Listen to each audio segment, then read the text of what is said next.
Welcome, everybody, to another edition of the Put Me Over Podcast, episode 60.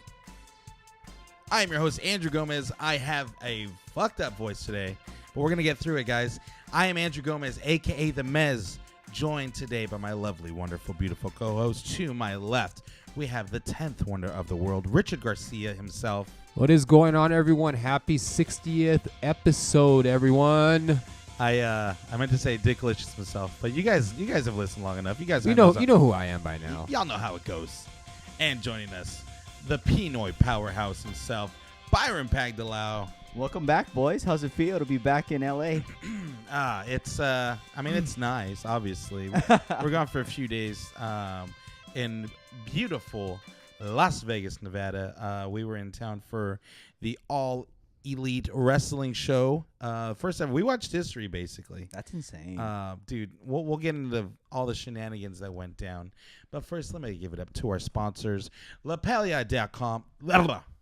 Let's give it up to our sponsors, LaPalia.com. If you're ever in the market for any kind of wrestling merchandise, maybe you want the greatest enamel pins known to man, go to LaPalia.com. You're going to type in our discount code, Put Me Over, and in turn, that website is going to put you over, and you're going to get 20% off your entire order. If they got buttons, they got stickers, they got pins, they have T-shirts, they have hoodies, they have it all. Check them out. A lot of cool stuff. They actually have these reusable straws. Because we can't use straws in California anymore. That's kind of weak. They have these reusable straws, and they're actually pretty dope. They say "suck it" on them. Ooh, yeah, it's I like the perfect marketing strategy right there. It's genius. One says "suck it," one says "you suck," Kurt Angle, and then they have Cena sucks on one of them. Heyo. So yeah, check out LaPalia.com, and while you're at it, go to our web store, PutMeOver.com, and you're gonna find a bunch of cool stuff. We just got a bunch of new stickers in, which we're super excited for. If you guys want a sticker, reach out to us. We'll get one to you.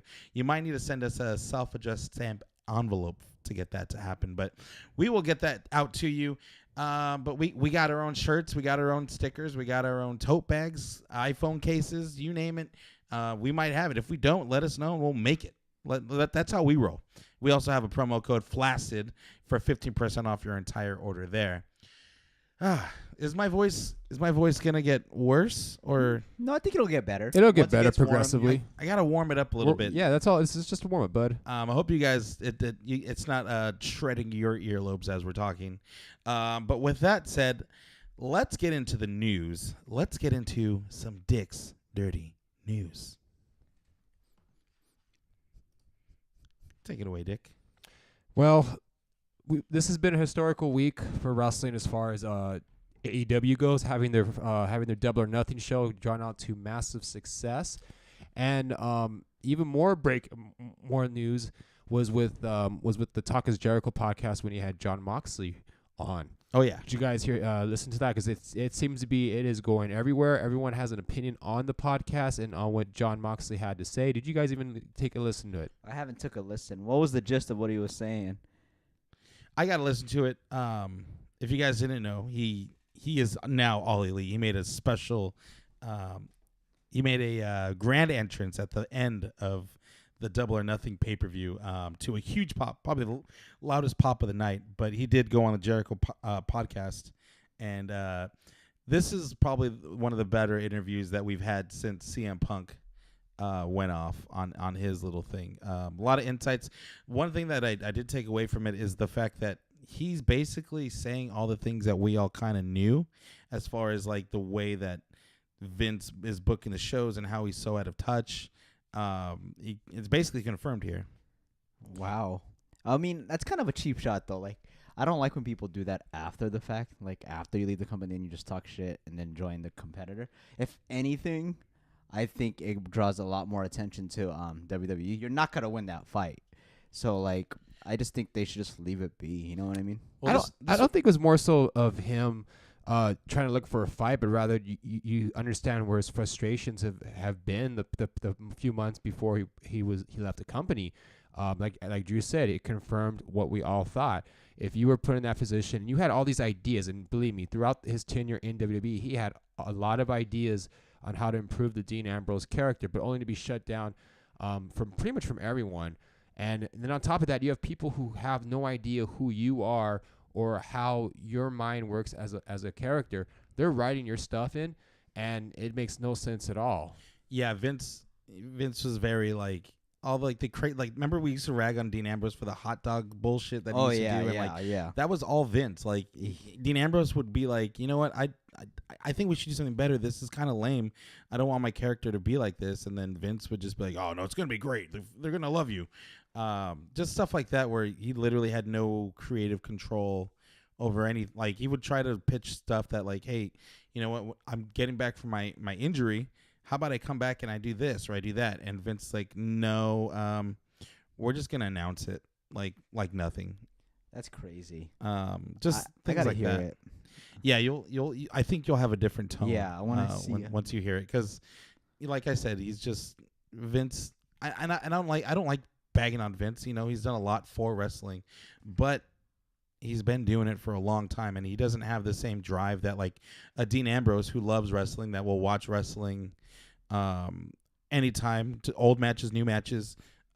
He doesn't have the same love for wrestling. I think after all these years, he's more business for Vince. What's gonna sell merchandise, and instead of putting out a good product, he's putting out something that's gonna sell toys and stuff. Yeah. And another tidbit from the podcast with him and Jericho was that he mentioned during, especially toward the later end, toward the end of his run, when he first turned into a heel, Vince had wanted him to really go, really touch into Roman's leukemia, and even Moxley felt uncomfortable by that. He was definitely not a fan of even using Roman's leukemia as a means to promote the storyline. I mean, not surprisingly, not a lot of people were fans of that either. But somehow Vince always finds a way to trick people into doing it. It just goes to show you, like, as far as how influential Vince can be to you, even in things he didn't want to do. Yeah, literally, Moxley said he has these Jedi mind tricks. In his words, exact words, right? Vince does? Yeah. Oh yeah. Well, yeah. And then Jericho's like, "Yep, I've fallen to that before. I know exactly what you're talking about," because he'll make something that sounds awful sound better for some. Like, I don't know. He has a way with words. You don't become billionaire Vince without having some sort of manipulation powers. Absolutely. What else we got, Dick? And then also like we want to mention during the podcast that he also kind of gave another one idea of as far as what happened to EC3 when he first debuted, and even Moxley agreed that it was such a bad idea. Why would you have him go against EC3, knowing that the week before that he was going up against he was kind of put in a feud with Nia Jax? When that situation's going to happen, the fans are going to obviously be on Dean's side. They can be sympathetic toward the character. And when they first fought, if you guys remember when EC3 like pretty much buried exactly. Yeah. He pretty much beat Ambrose in minutes. Clean. Yeah. And what did it do to EC3? Absolutely nothing. Well, this was their way to be like, fuck Dean Ambrose. If he wants to leave, we're gonna bury him on the way out. Same with like him, having a thing with Nia Jax, getting punked by Nia Jax. Yeah, but the thing about putting people over is that it should work, and that the end goal was to put EC3 over and make EC3 a contender, and instead it did the complete opposite. I mean, EC3 has really been dead on arrival since arriving to the main roster. Absolutely. It's really sad what they've done to him. Poor guy. He's a jobber now. He's done. His career's over. He's trying to get that. He's one of the fucking goons running after the 24/7 title now. Oh my god! I've yet to hear him cut a promo. No, has he said anything? And no, he hasn't. I think he had like one mini promo. Who's 24/7 champ right now? Well, R-Truth. Still? Okay, I don't mind that. Well, he lost it and got it back in the same night. I can't wait for this belt to go away. I'm over it already. It hasn't even been a full week yet, has it? I don't mind the belt. Honestly, I kind of like it. You like that? It looks like a boxing title. Well, I don't like the actual belt. I like what it stands for, like jobber champ. You know what I mean? And I think those jobbers need shine. I think it's a really good tool to make use of their really big roster. Because there's so many guys who are so talented and don't have that platform. I think this is the ideal place for some of these guys. We were talking about this last week that if you include the NXT, there's 14 belts total within the company. That's a lot of belts to be going around. It doesn't. I mean, New Japan has about the same amount, and they do have a smaller roster, but they know how to utilize the belts and make it mean something. Unfortunately, with WWE, most of the belts, what they've done, especially with the WWE title, they have not made it a very prestigious belt, and most of the other championships really don't mean much now. Well, right, but this championship is designed to be almost meaningless, or almost like a jobber platform to go into the mid card, or this can blow some people up. Who knows? Because if they get momentum from that title, who knows what it can be? You know what I mean? So I don't really mind it. You know who won it on SmackDown this week? Nope. Elias. Oh wow! And then he lost it immediately back to R-Truth. Poor Elias. And so I think it's already going against what you're saying, because it's like, yeah. I mean, it's a fun idea. I get that it's supposed to be like entertaining and stuff like that, but at the same time, if it's just jobbers running around for it, where like they ran past Sami Zayn last week for the title, and he didn't give a shit about it. He just looked at it and laughed. Like, I don't know. Why would you care about the title to begin with? Yeah, it's just, I feel like it's gonna get old really quick. I'm curious to see if it evolves to something better, but we'll see how it goes. But it's been a couple of weeks. Let's see if WWE can pick it up. Another thing that happened as well is like the daughter of Paul Ellering, Rachel Ellering, she did wrestle in NXT. In fact, she's actually still signed in NXT. She got involved in a hit-and-run car accident yesterday, as a matter of fact. Nothing. Luckily, nothing really bad happened. She got hit on the passenger side. But this happened to her after she was leaving the training center in broad daylight in the afternoon. Jeez, fucking Florida, man. Yeah, that's the wrong place to drive stupid. It happens everywhere, but yeah. Mostly Florida. Not to Rachel Ellering, but not to her, and then not to. I mean, especially when you're leaving after work, that's she's like the last thing you. Damn. Yeah, she's like in her mid-20s, I want to say. Yeah, she's like 26. 26, man. Yeah. But yeah, I mean that's one thing though. Like when you leave after work, I mean you get involved in a really gnarly car accident, especially if it involves a drunk driver or a driver under the influence. Like that's like the last thing you want to think about. I just want to get home, dude. Yeah, you want to get home safe. You've had a long day. It could be any job you want. It doesn't matter how stressful it is. You're just done. You just want to get home. And you want to relax. You want to start you want to start enjoying life outside of work, and then all of a sudden, boom, you get involved in a car accident. It's just one thing you have to worry about now. But luckily, like I said, nothing serious has happened to her. No major injuries, no minor injuries. She seems like she's fine. She did post it on her social media. So and she did make a message to everyone saying, if you are going to drink, don't drive. But yeah, so she's good. She's all right. But it's a scary situation to be in nonetheless. That's why Uber's a thing. Just Uber. It's so I probably spent like $200 on Ubers this weekend. Oh, smart 200, dude. Though. Best $200 I've ever spent. Like from me leaving to the airport to my trip ending, I probably spent about that much, if not more. I mean, I didn't have to worry about driving at all, and it was worth it, dude. Dang, the Uber rates and Lyft rates must have been retarded over there. Not really, actually. Compared to the taxis in Vegas, Lyft and Uber was actually pretty good, dude. That was your best bet. The rates were jacked up, though, huh? More than normal. I think leaving the show, which I don't remember doing. That makes sense. Though. Well, when we left the show, we actually found a ride. Oh, that's right. Shouts out to my boy Mike Sims that lives out in Vegas. What's up, Sims? Thanks for the lift, by the way. Thanks for the free lift. He was a trooper. He hung out all night. Yeah. Mike Sims. Hold it down. He was a hero, dude. He was an angel. He was our guardian angel throughout the night. He fed us. He did good. Yeah, well, he didn't. He took us to get literally. Food. Oh, it's like, damn, what the fuck, Mike Sims? Fed us that dude. You guys fuck him too? I was like, what else? We'll keep that in the hush hush for now. Yeah. Well, this Saturday is going to be Takeover 25, so this will actually be WWE's answer to Double or Nothing. If they can put a show on parallel with Double or Nothing, and Takeover 25. This card is pretty loaded, guys. You guys want to get into the predictions later, or should we do them now?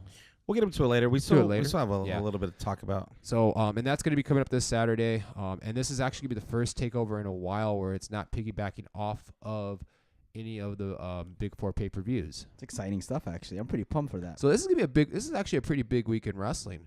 You had AEW, and then now you have Takeover. And then if you want to include next week, you got the Super Showdown. Let's not. It's going to exceed or be equivalent to WrestleMania. That was we were promised. We were promised. I remember leaving the show and I was like, how is Saudi Arabia, or how is, what did I say? I said Double or Nothing is going to be nothing compared to the Super Show in Saudi Arabia. It's going to be so sad watching these guys try to compete with the Super Showdown. I don't think everyone got the joke on that one. They probably thought like this guy must be the biggest WWE mark ever. I was so wasted. Good times, though. But good times nonetheless, though. Wow, Vegas. We'll do. Hopefully I'll see you again sooner than later. Yes, maybe with less alcohol next time. We can run down the Double or Nothing card. I don't know. I don't remember who won.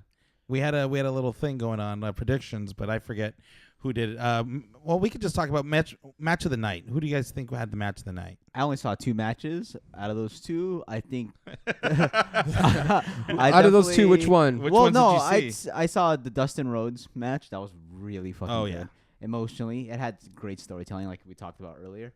And I saw the Young Bucks, which is exactly what you expect from a Young Bucks match. But I'm gonna go with Dustin just because I'm a fan. I'm a sap. I love the whole ending, and the color was great. Dude, Dustin looked like Red Skull from Captain America. Yeah. You couldn't tell where his paint ended and his blood started. Like his whole, he was a bloody mess. I would give it to the Young Bucks in Lucha Brothers match. For me, being there in person, it was just spot city. Nothing but, high spots, close calls, and a lot of kickouts. For me, I was thoroughly sports entertained on that match. Twitter was going, how was the pop for Ty Dillinger? Dude, the whole arena was doing 10. Pretty much, I felt like the whole night the crowd was pretty hot, except for maybe 1 or 2 matches where like the Japanese women match, Of course. because no one really knew who that was. But they didn't. But they didn't embarrass themselves. There was not a single bad match on the card. Every match was good to excellent. Awesome Kong got a huge Awesome pop. Kong got a huge That's pop. what I heard. That Yes. was trending all over the tweet. I didn't see it coming. I jumped out of my seat. I was like, oh my God. Crazy. Yeah, she was only there for a few spots, but nonetheless, she did make a huge impact. She made a tremendous impact into that women's match. The women's 4-way, it did not embarrass. I think the right person won for that match with Dr. Britt Baker. She is going to be the future of their women's division. Yes. And rightfully so. She does have all the intangibles to be that person.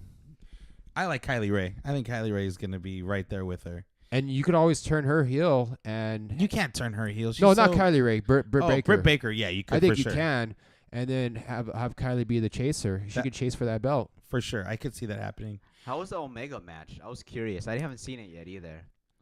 It was a great match. I don't think it was the best match on the show. No. As far as in terms of in-ring match, definitely the Young Bucks, Lucha Bros in the ring was the best match. From a pure storytelling perspective, definitely Cody and Dustin. Definitely one of the more emotional matches I've seen lately. Yeah, like it was more than just a wrestling match. Seeing those guys tell the story that they were doing in the ring, like especially when Cody cut the promo afterwards, just like seeing them both kind of crying and like even his voice is cracking because he's trying to get out these words.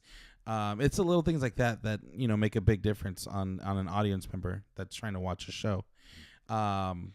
There's 2 things I want to say about the match, and it's really more so with Cody. One was with the entrance. A lot of people seem to be divided over the Triple H breaker. Did you see that? Did you see that entrance, Byron? Yeah, I saw that. That was trending everywhere too. Did it look cheap, like in person? Like the production of it. I didn't like the explosion of it. Yeah, that looked kind of I wish he could have just WCW. smashed it, and that Yeah. would Like have it would been just fall apart literally. Yeah. But from being there live, I mean, it got a huge reaction, and it definitely worked. Did it? I think it did. I think it did at first. Looking back at it, I mean, like Drew said, it did look it came off a little cheesy, and maybe they could have just done it without the explosion, but they just had to gimmick it up. Well, I mean, at the same time, you don't want to draw too much attention to them. It was a nice nod and a wink to Triple H, who was talking shit about them at the Hall of Fame. So I feel like it's kind of goes both ways. Hopefully, this Yeah. doesn't become a recurring theme where it's like No. he does it a lot more often than he should. This is okay, but I mean, let's just kind of keep it to a minimum. You know what I mean? Now we're off the ground. We're flying. We don't need to Yeah. look at them anymore. Right. Exactly. And then going back to the smashing of the fuck, what was it? I was gonna say something right The now. throne. The throne. The smashing of the throne. It was kind of goes in line with what Cody, the Attitude Killer That's what he's persona, was Yeah. going for that night too. So I mean, if you think of it that way, it kind of goes together. And I think they could. I mean, I'm glad you mentioned the Attitude Killer. I think they could have done without the Attitude Killer personally. I liked it. I felt like it added another wrinkle to an already kind of crazy, another complex story that they were telling. Brother versus brother. It's not super complex, but then you add in, Dusty, the legend of Dusty, being their father, added a lot more drama, I felt like. And then you add in another wrinkle where, like, I'm everything that I want to take out what everyone loves about the WWE. And I'm here to, put an end to it. Make people forget about that time and show you the future of wrestling. I'm kind of curious to see because Triple H has the book for NXT, so I'm kind of looking to see how he responds. He's not gonna mention AEW, but I bet you they put on one. No, hell of a and he show. shouldn't either. He's Like, not going to. There's he no way. really shouldn't. That would be punching down, I feel like. Yeah, for sure, absolutely. And I think that's why I think NXT is just gonna blow the roof off that place. But I definitely think that NXT needs to be taken to a grander stage now after seeing this one pay-per-view. They already have more lined up coming up, and then they're going to start airing in the fall.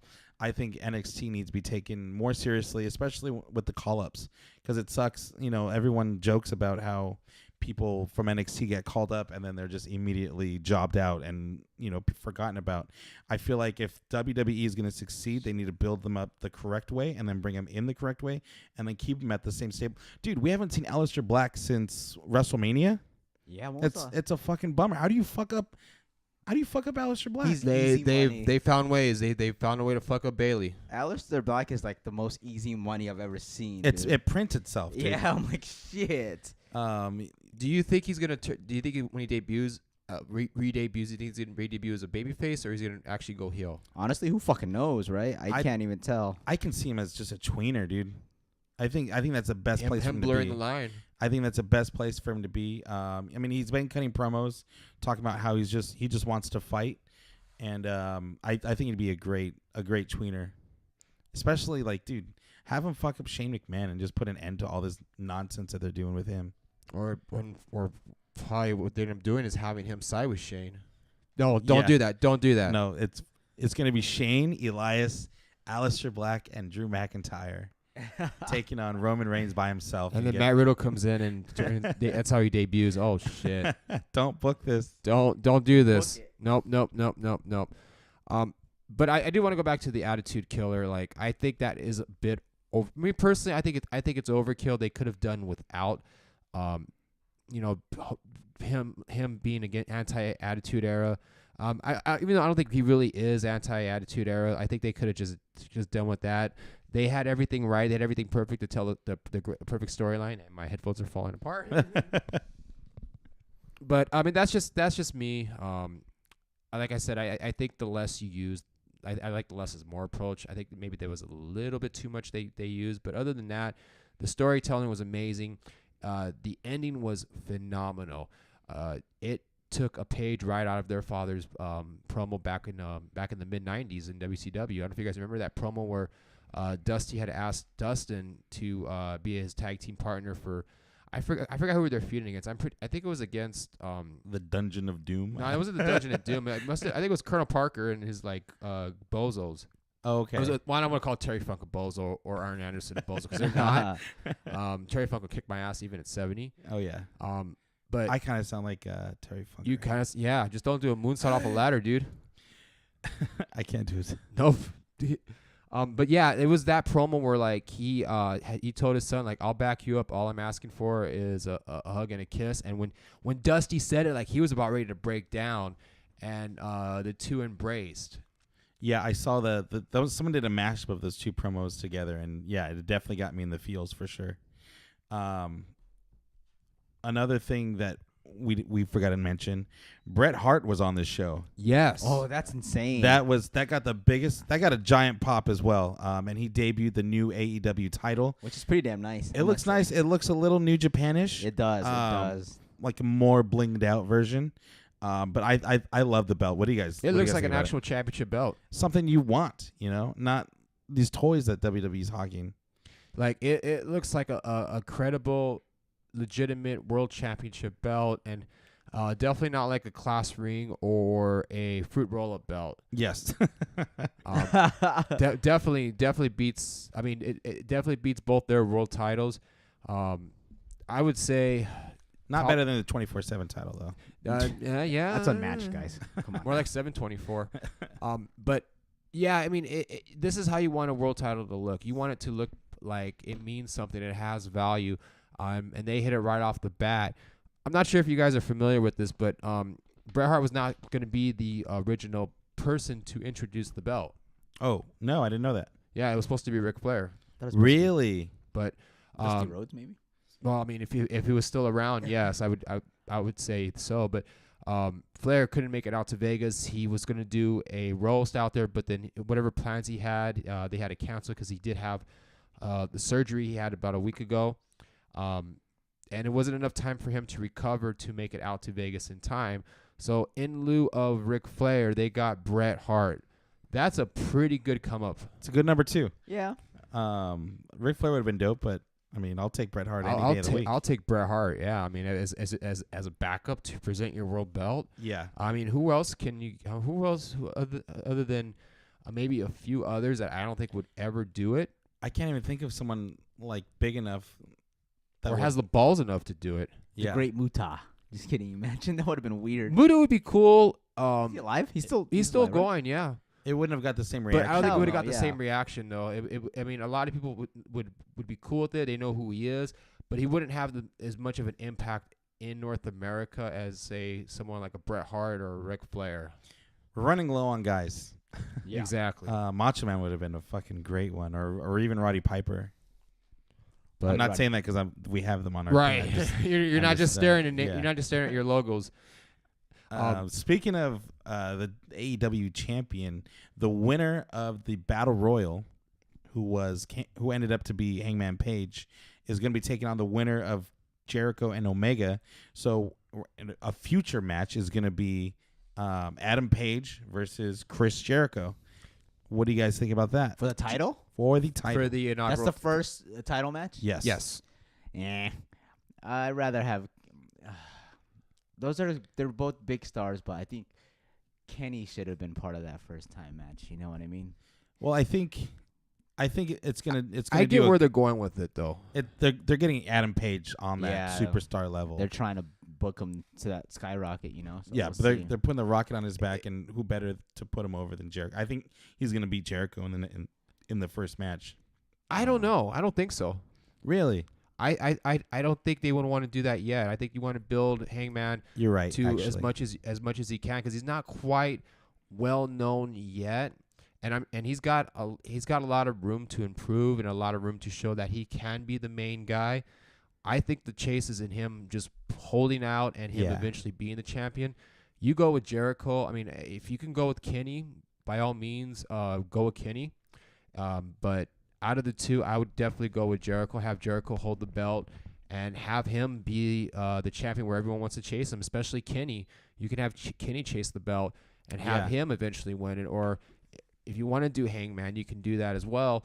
or if you want to bring in someone else, or you want to have other people come in and challenge for the belt, I would definitely say the right person to win that belt between those two would be Chris Jericho. Yeah, now that you mention it, you need to have your first champion as high profile as possible, and Jericho is as high as it goes with that company. Yeah, and you can't put it on the Young Bucks, obviously. there's no way. So yeah, I think Jericho winning the belt makes sense. Another guy that really shined in this show and is probably the best heel they have, MJF. That's what I heard. I heard agree. He shined the brightest, I feel like. In the Battle Royal, he had a lot of great spots. He called who's the guy with no legs? Stumpy. He called him Lieutenant Dan at Oh, one Lieutenant point. Dan. That's right. Yeah, which is pretty fucked up. Oh, it's fucked up, but it's so funny though. And then when he came out to interrupt Bret Hart, he's like, "Don't worry, we're not at the Hall of Fame, Bret. You're fine." I marked out for that. That was a great moment. Yeah, and that brought MJF to a wider audience. He definitely, I mean, you could definitely make an argument say he's one of the better heels. He lives the gimmick. He lives the gimmick. He's always an asshole. He's always an asshole. He knows how to be a heel. He knows how to rub people the wrong way, and it works. And he comes off as a natural dick. Yeah. Luchasaurus was another guy that really shined in that Battle Royal too. A lot of people don't know about him. We're lucky enough to be in SoCal where we see him at Bar Wrestling every time he comes around. We see him at PWG. We've seen him in bar wrestling. We've seen him in he was in Lucha Underground for a little bit. But Luchasaurus actually had a great showing. Brian Pillman Jr. A lot of guys got their shit in pretty much in this whole thing. Even Orange Cassidy coming out. I've never seen Orange Cassidy, but he's probably one of my favorites now. He doesn't give a shit. He just lightly taps guys and has his hands in his pocket the whole time. You know what? It worked.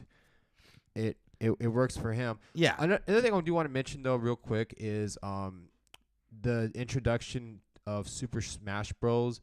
You remember when the lights had went out for a couple minutes, and then there was a tag team that went in the ring and destroyed everyone else? Do you remember that part? Little hazy to me. Little hazy. Okay. I didn't realize that they were in this match. No, it wasn't in the match, but it was toward the middle of the match. I think it might have been toward the middle of the card. Maybe the Best Friends match. I don't know if it was after the Best Friends match or not, but they were it blacked out and everyone thought it was going to be like a huge debut, but then when the lights turned back on, it was just those two, well, and no one really knew who they were, and they were kind of going and giving like the what chant, and they weren't like sure how to react. Yeah, that's kind of a weird situation to put the audience in, because us being PWG guys, we've seen the Super Smash Brothers and they're awesome. Right. So I mean, I wish I would have a little bit more coherent for that part, but nonetheless, I think that's awesome. I probably marked out when I probably don't remember. But other than that, though, overall, Michael Nakazawa, he's so over too, dude. Everyone who he is, because of Matt really giving him shouts out every week, right? Being the Elite show. All in all, I give this match this whole pay-per-view a big thumbs up. Yeah, absolutely. I mean, if you haven't seen it yet, go out of your way and definitely watch it. It definitely didn't feel long being there. It flew by. It flew by. I actually do want to get a chance to watch it live. Not watch it live, but watch it back on pay-per-view and hear the commentary.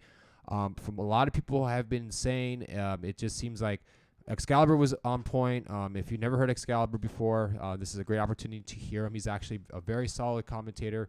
PWG alumni. PWG fans know him very well. JR, from what I've heard, was good. Just not the JR before, which is understandable. Not his best night. Definitely not his best night. And then Alex Marvez, I've heard just nothing but bad things about him. Nothing but not so good things about him.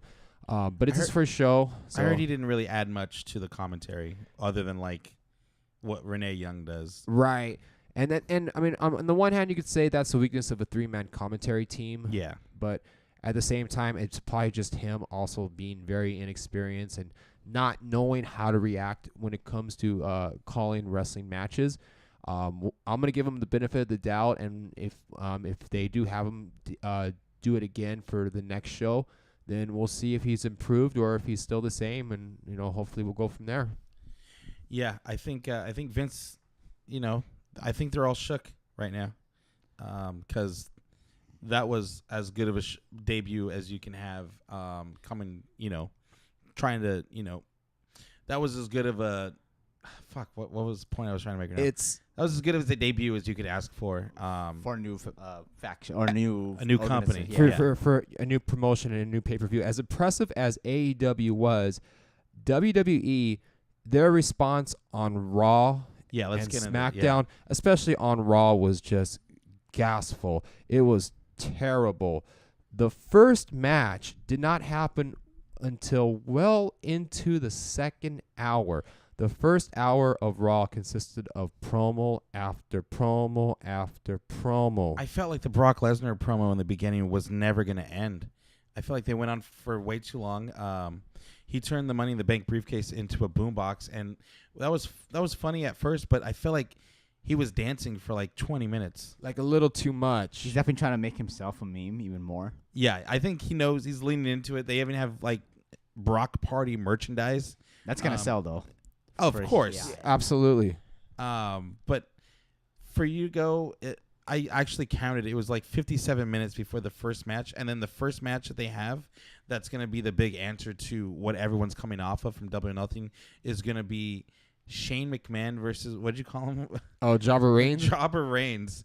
I think he's actually related to Roman Reigns. Oh, they are. I thought it was from what it sounded like and how they presented it. I didn't think they were related, and maybe it might have just been someone who looked Samoan and say, well, let's just have him be Roman's cousin. But, I mean, if he really is related to him, then that's cool, Yeah, he really is. But I mean, this is what you're gonna give us after we just watched some amazing wrestling.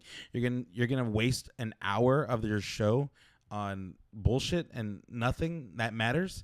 I don't know. It was just really bad. Other than Sami Zayn saying AEW on Raw, that is really the only takeaway I got from the show. And he ended up getting heat for that because when Sammy got the script, that was part of the line, and that he was actually gonna say that, and they want him to use it. But then after that promo was over, Vince was furious. He was not happy with Sammy saying AEW. Well, you can't tell him it's okay and then get mad at him after the fact. fact. That's not his fault. I mean, if you change your mind, you got to let him know. Don't let any of your minions tell him that, because that's how the ball gets dropped. I mean, if you don't like it, number one, write a better show, obviously. But if you can't do that and you change your mind at the last minute, let him know. Say, hey, you know what? Don't say AEW. Let's just cross that out. But I thought it came across cool because it actually made Raw seem cool. Like, okay, we do acknowledge that AEW is a thing. Case in point, Ricochet and Cesaro had a great match. Oh yeah, that was a good match. That was match of the night easily, maybe match of the week. But like I said, I think Ricochet's. It's only a matter of time. The 50-50 booking with him and Cesaro isn't going to help anybody. No. Definitely not going to help him. It just sucks because as amazing as those two are, like, I didn't really care. Like, I did not give much of a shit for that match. And it was a good match, but it was just like, okay. And you think it's because we're wrestling out? Or was this the placement in the show? Like, that would have been a great way to kick off Raw. That would have been a great. I think that should have been the great way to kick off Raw and have them go out there and just wrestle. Let them do what's best for them. Don't restrict them. It would have been like, okay, like, we see you Double or Nothing. We're gonna put our two best guys out there, and then we're gonna give everyone bullshit. But we're gonna let you guys know that we can wrestle here too. Instead, they wanted everyone to remind everyone how bad Raw can actually be. And it definitely showed in the numbers, in that it was the fourth lowest rated Raw in the modern era. And I feel like that happens every week. Happens every week. Well, it was Memorial Day weekend, so I think everyone has a day off. What's the excuse? There really is no excuse because there was no competition. No basketball day either. There was no competition. They had the only competition or hindrances. People could have been wrestled out if they all watched AEW. I think if anything, people wanted to watch Raw to see what they were going to do. That's what it was. And unfortunately, once they got into like I said, if you guys made it past the first hour, you guys are troops. If you did not, I don't blame you at all for turning it off after the first hour. Well, once they announced Braun Strowman versus The Miz versus Baron Corbin versus Bobby Lashley, my finger was already on the fast forward button.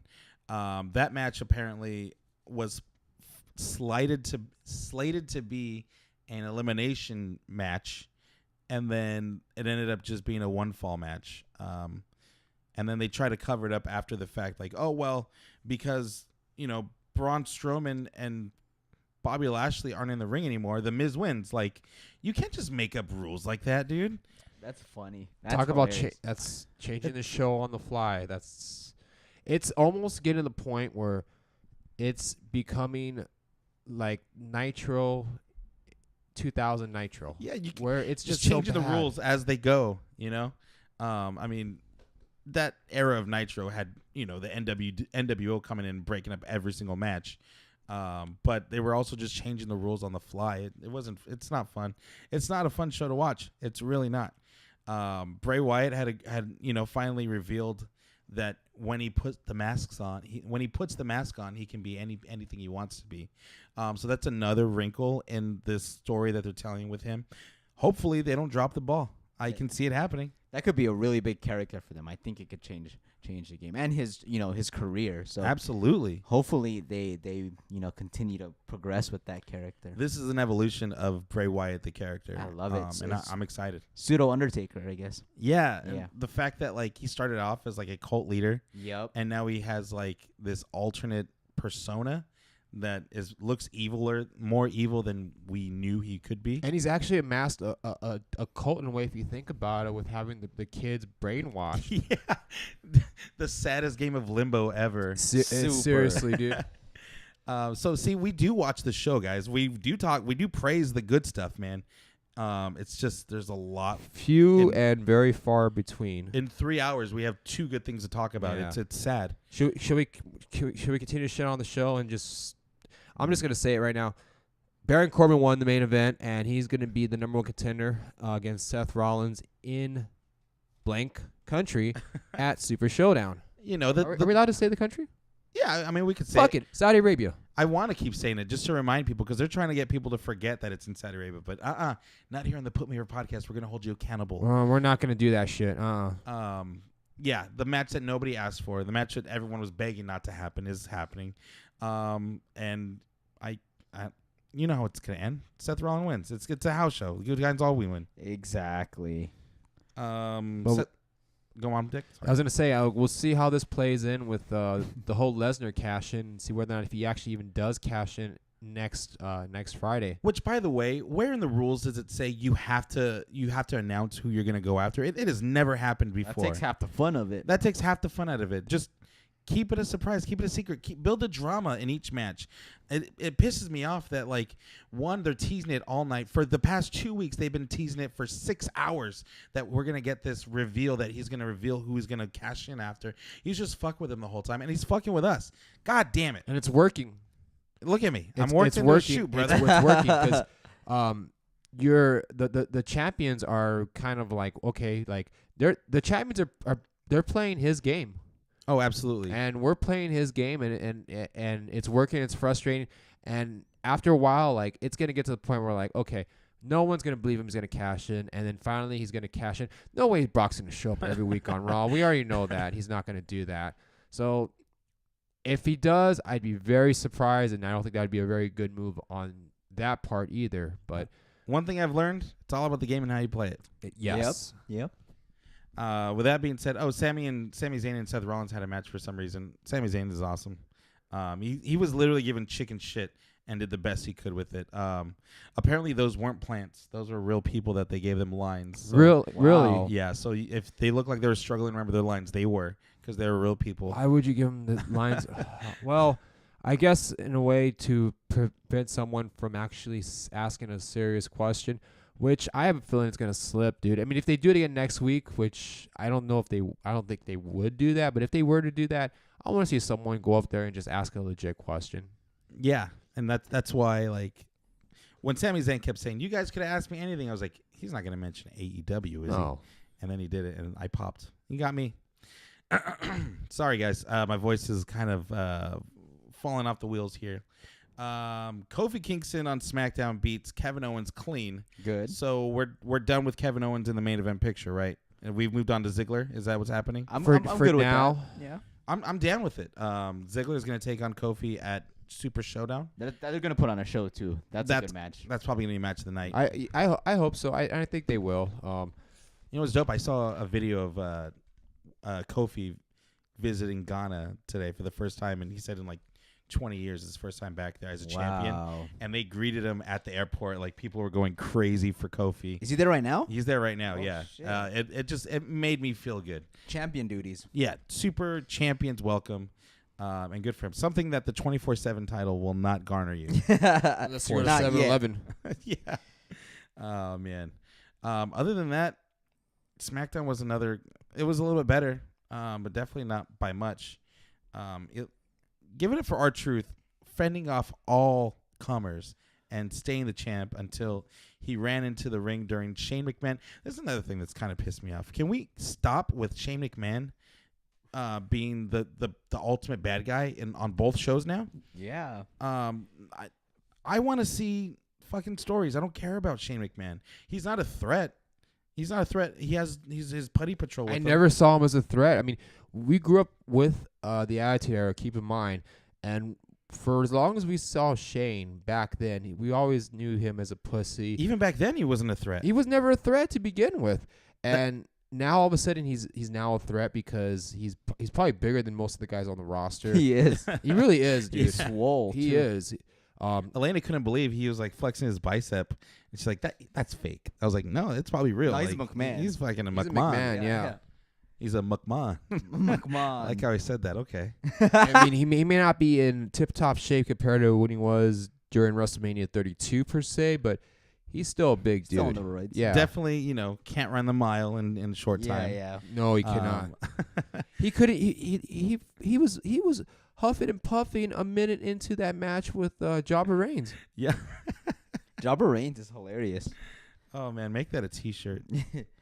What else we got? And by the way, during that segment, Elias did beat R-Truth with the 1, 2, 3, and right after the match, Shane announces that the 24/7 rules are suspended for now until the end of the match. So for the rest of the night, they could not be defended at all, which goes against what Mick Foley had proclaimed what the spirit of the 24/7 rule was, just making up the rules. Just making up the rules as they go, and it only took a week for them to do that. Yeah, I forgot that Shane did that. I mean, I don't know. I don't even know if that's getting heel heat. I don't know what that is. I mean, it did ultimately play into the match where the babyfaces did win. Did win the main event, and then after the match, Truth got his one up on. He got his one up on Elias, where he pinned Elias and reclaimed the belt. So now Truth is a 2-time 24/7 champion. In 2 weeks. Hey, Andrew just showed me this picture of Bobby throwing up. Is that from the weekend? Yeah. Yes. Was that the night of Double or Nothing?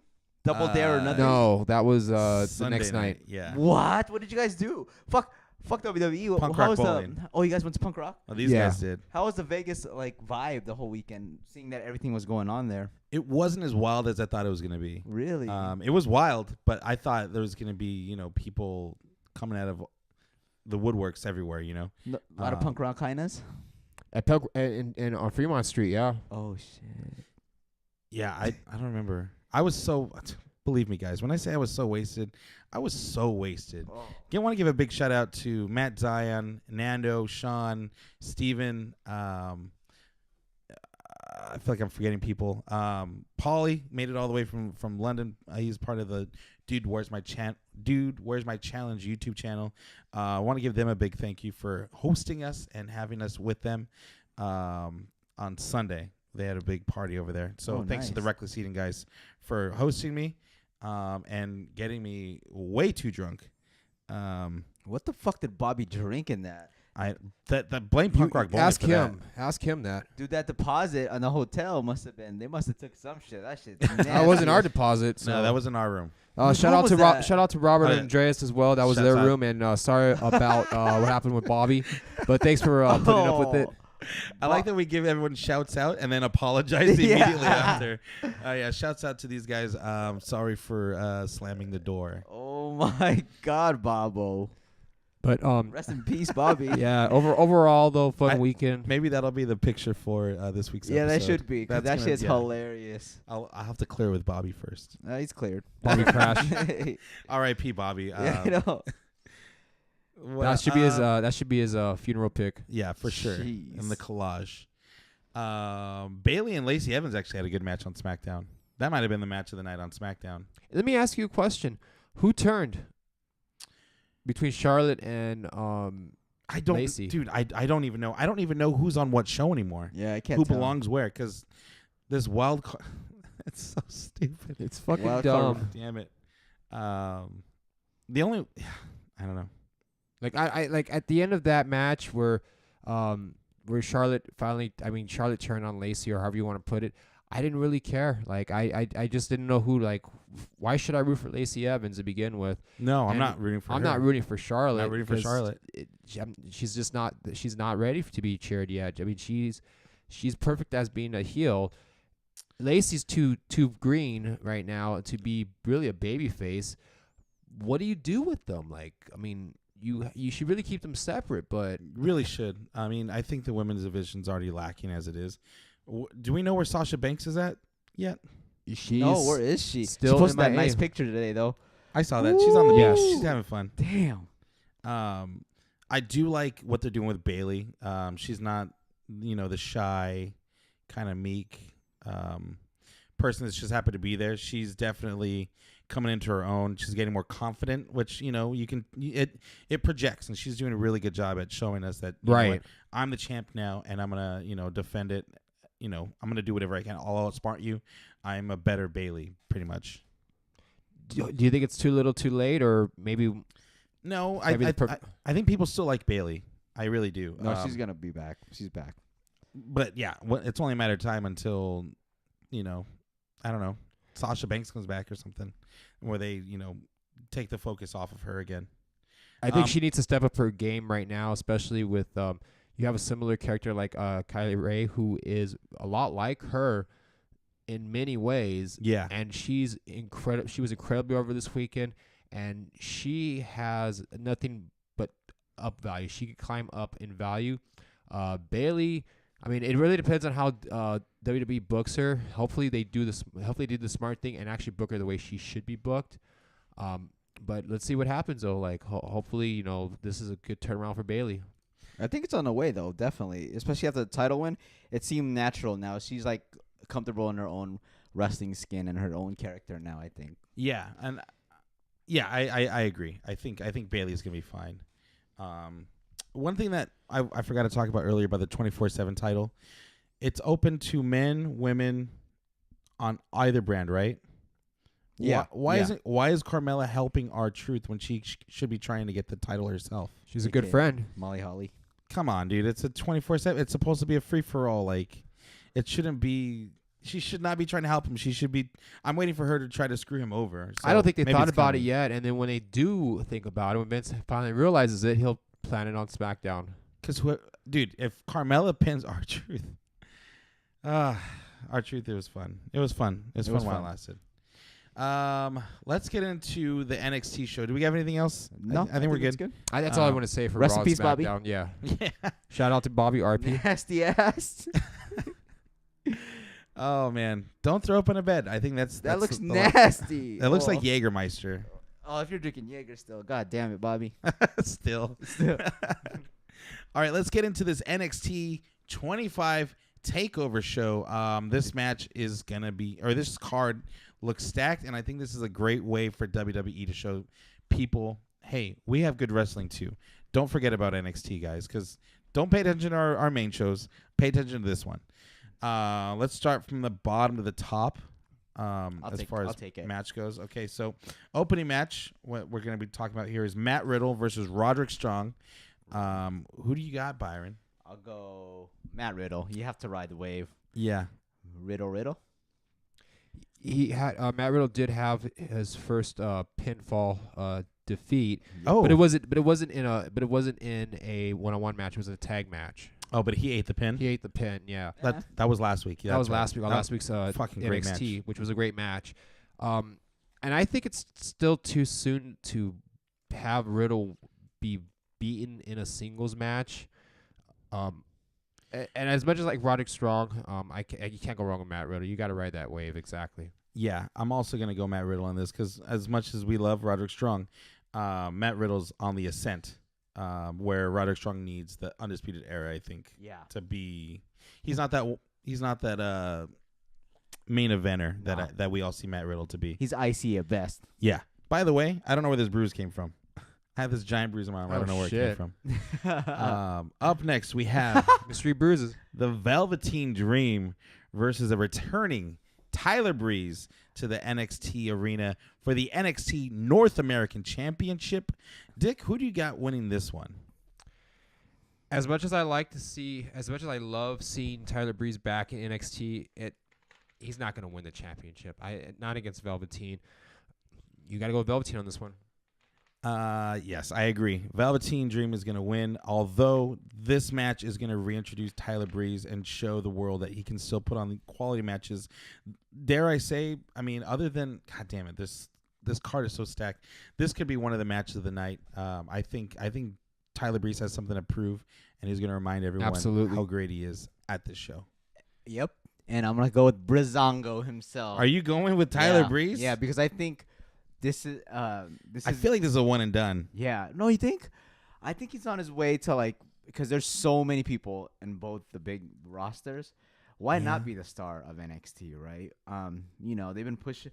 What's his name? Xavier's been pushing for him so hard on social media, and this is one way to like truly get the best out of Tyler Breeze. And maybe, just maybe, the dream goes up sooner than later. But that would be cool. But they had a dope video package on NXT this week, talking about Tyler Breeze and how he went up and then came back down. yeah, This could be his redemption story. Yeah. So boom, I'm gonna go with Breezango just because I want it to happen. And you know what? There is something to say about Xavier Woods, kind of pushing you out on social media, because a while back, before Kofi got his huge push, he was championing for Kofi to be WWE Championship, and it might have been a tweet, and I know it was definitely him and Big E who were collaborating, saying, Kofi is one of the hardest working guys out there. He's been out there for 11 years, busted his ass, never failed a drug test. He deserves to be champion, and hopefully one day he does become champion, and lo and behold, he's your current WWE champion. So I think there is something to say about that, Byron. You do have a point. So a good point. Ooh, by the way, I love what they're doing with Kofi right now. He's a fighting champion. He's been defending the title, I feel like, every week. And if they can just keep this going, make him take away the goofiness of the New Day, which they've been doing, and keeping Kofi strong. I love this Kofi. Yeah, it's good. He's a worker title for sure. He's proven. He's definitely proven to everyone, because I know there's a lot of people out there that have doubted Kofi as champion, and it's not so much doubting Kofi Kingston as it's doubting WWE and how they're positioning him as the top guy in the company. Yeah, I mean, yeah. I'll say this, like, the fact that like he's like the only like black champion that we have, and the fact they're sticking with him so strong, it says a lot for how far WWE has come also in the recent years. This match is going to be a barn burner. It is for the vacated NXT Tag Team Championships.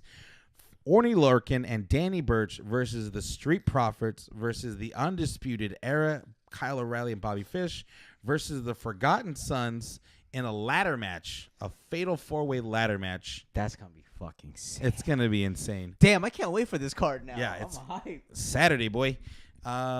Saturday from Bridgeport, Connecticut at the Webster Bank Arena.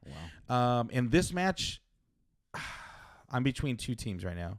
I know Orny Larkin and Danny Burch have been putting on pretty good matches, especially this week with the Forgotten Sons, but I forgot them. All right. Yep. Literally. I love the Street Profits. I think the Street Profits are the second coming of Harlem Heat. Mm-hmm. But I also love the Undisputed Era, and I don't know.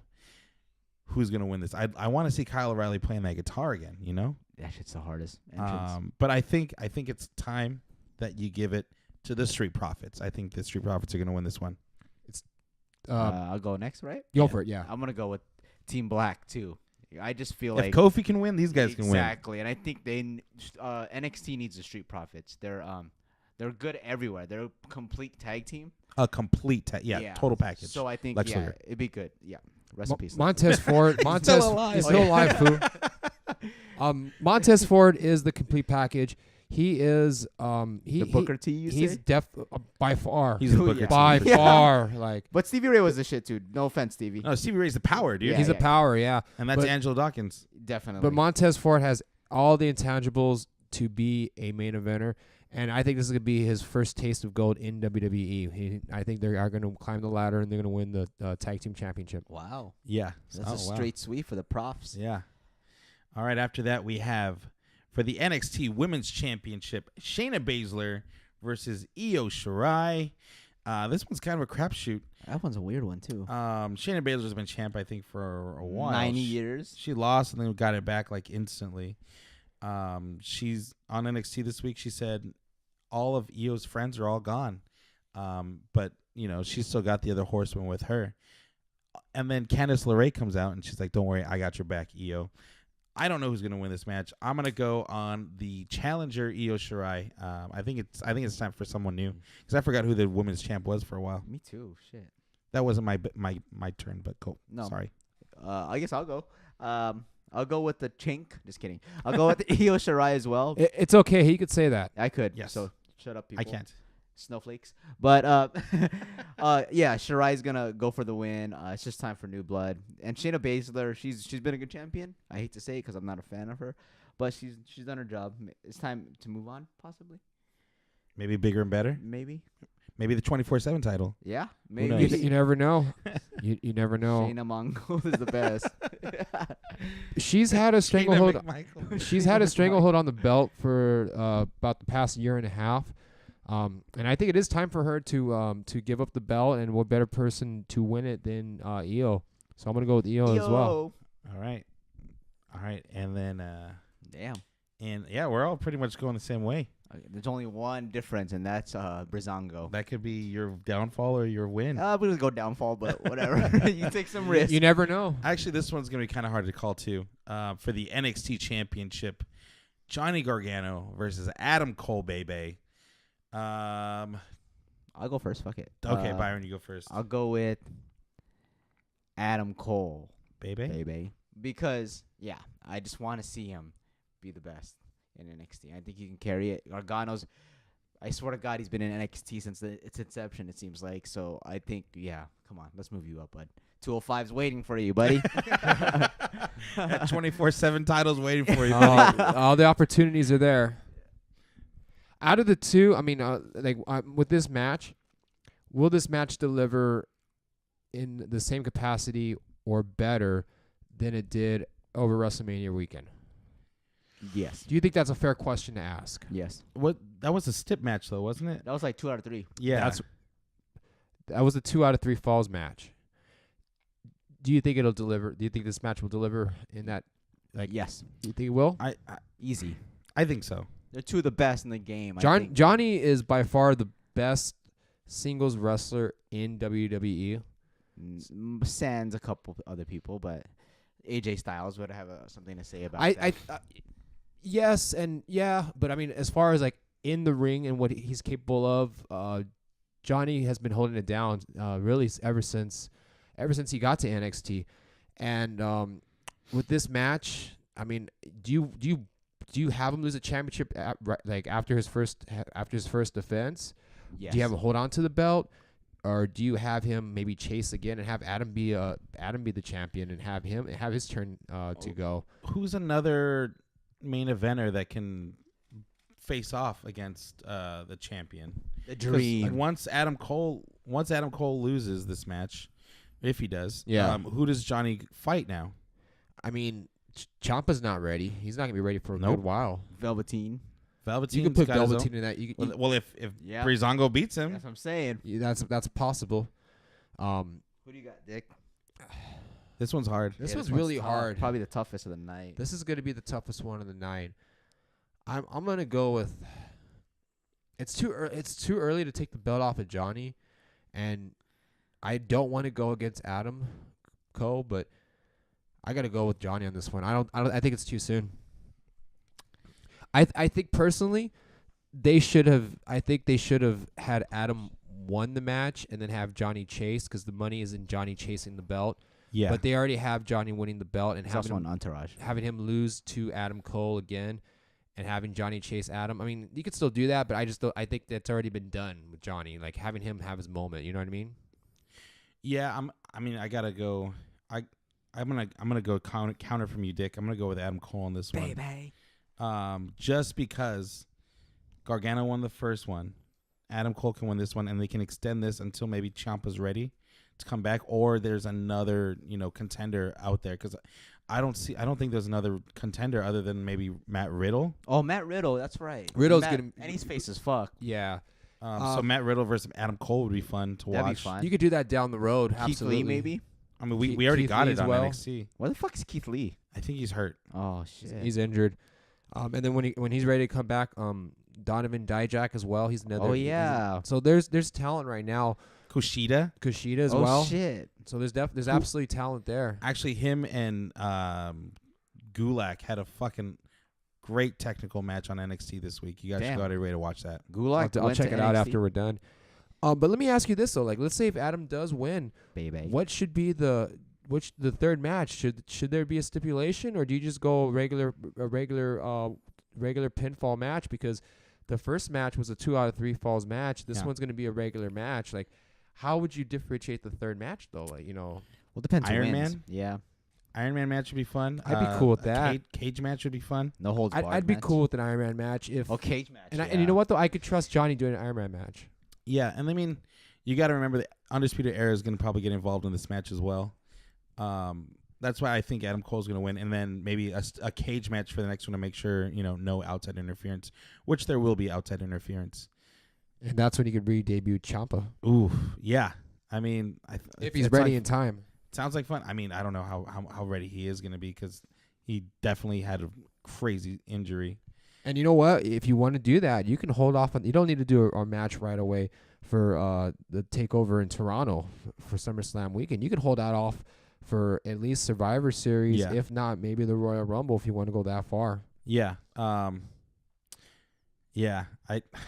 I could see them needing to extend this feud out a little longer, so I'm going Adam Cole. All right. Although I love Johnny Gargano and I want him to stay champion forever. Yeah. But those are our picks, guys. That's what we're thinking. Those were our highlights for the weeks, our lowlights for the weeks. Bobby, definitely the highlight. That picture changes my life. Don't drink and drive. Don't drink and pass out and throw up in the bed. Anyways, thank you guys so much for joining us this week on another edition of the Put Me Your Podcast. Like I said, we got stickers hot off the presses. Let us know if you want one, and we'll figure out a way to get it to you. Shouts out to all of you guys. You're telling your friends, telling your neighbors, telling your friends' neighbors, about this little podcast we got going that's, gaining steam little by little, week by week. Thank you guys again. Real quick, guys, if we had a live show / party, would you guys be interested in something like that? Let us know. Ooh. I'll cut this out, and then we can probably find a venue. But I think it'd be fun. Maybe, for a wrestling event. I have the venue. Boom. We're already cleared. Good. We just have to set it up. Boom. That's it. What about a live show from Bar Wrestling? Dude. Do you guys want that? Let us know. I think that'd be dope. We'll have guests. I mean, even if no one wants to talk to us, we'll be there. Yeah. I think it'd be dope to set up. With the fans, too. Yeah, with the fans for sure. Joey Ryan, hopefully. Yeah. Yeah. We got to get him before he leaves because I he's know. going to All Elite soon too. Oh, he has to be. I'm surprised they haven't swooped them up yet either. In fact, we're recording this tonight on Bar Wrestling Night. There's a strong rumor that the Young Bucks are in town and are going to be there to give him his contract at Bar Wrestling. We'll find Whoa. out. I think we're missing something tonight, though. I think we're missing something pretty huge, especially considering that they are coming home from Vegas. So, And they do live in Southern California. Rancho, I believe so. That's where they're from. I eat trash. Just kidding. Thanks again, guys, for joining us. We are the new world order of professional podcasting, and we will see you next week. All right.